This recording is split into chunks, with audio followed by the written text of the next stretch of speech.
Discussion held in the U.S. Congress on the current situation in Ethiopia.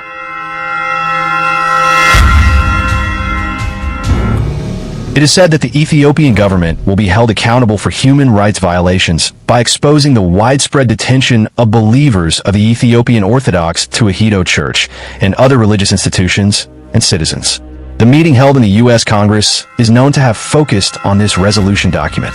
A discussion on the current situation in Ethiopia was held in the U.S. Congress, focusing on the current situation of the Ethiopian Orthodox Tewahedo Church and the amendment of the Ethiopian Constitution.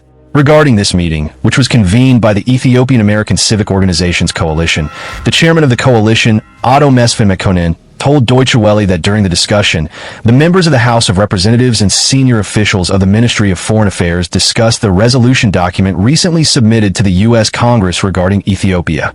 The resolution submitted to the U.S. Congress regarding Ethiopia was drafted by Republicans, including Georgia Governor Onder D. Carter and South Carolina Representative Joe Wilson. Decision document. This document, which exposes the widespread detention of believers of the Ethiopian Orthodox Tewahedo Church and other religious institutions, as well as other citizens, is said to hold the Ethiopian government accountable for human rights violations. Otto Mesfin said that the meeting held in the U.S. Congress on Friday, December 19, 2025, according to the Gregorian calendar, focused on this resolution document. This resolution, therefore, notes that the Ethiopian government is waging war in the Amhara region, and that the ongoing conflict in Oromia, Afar, Tigray, Ogaden, and the Lilac regions is causing loss of life, widespread destruction of property, regional instability, ethnic and religious conflicts and escalation, and that conflict-related famine and widespread displacement are increasing. The resolution calls for the implementation of the global Magnitsky and visa bans on officials who are alleged to have committed human rights abuses. Otto Mesfin said, religious leaders have appeared before the council and explained the killings, displacements, and atrocities that are allegedly being committed against Christians in Arsi and other areas. Constitutional amendment. Another agenda item discussed was the issue of amending the Ethiopian Constitution, said Otto Mekonnen. This is a constitutional conference. We have decided to urgently discuss the need for constitutional amendments to provide a future that strengthens democracy in Ethiopia. The chairman also noted that by meeting with elected officials in the states where Ethiopian Americans live, they will be able to explain the current situation in Ethiopia.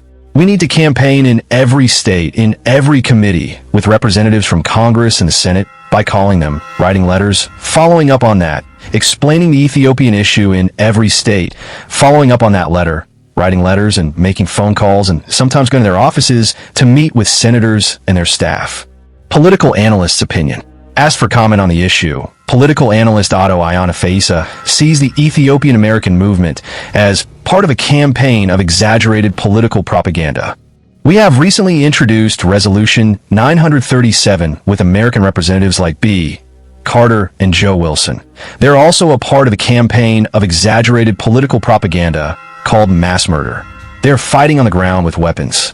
They are in various structures, financially, diplomatically, within the government itself, and they have broad arms.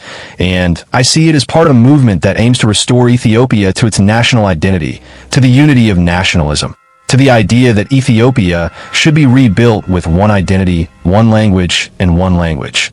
Otto Ayana, who pointed out that the Ethiopian society and the elected body can amend the Ethiopian Constitution, explained that even if the U.S. government agrees, it cannot determine the existence of the Ethiopian nation and nationalities.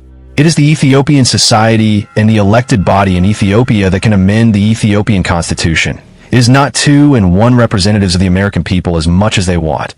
Even if the entire U.S. government agrees, it is Ethiopians themselves who will decide the fate of the Ethiopian people and the Ethiopian nation and nationalities. It will be beneficial if they see that and start doing something about it. We tried to include a comment from the Ethiopian embassy in Washington, D.C., but we did not receive a response.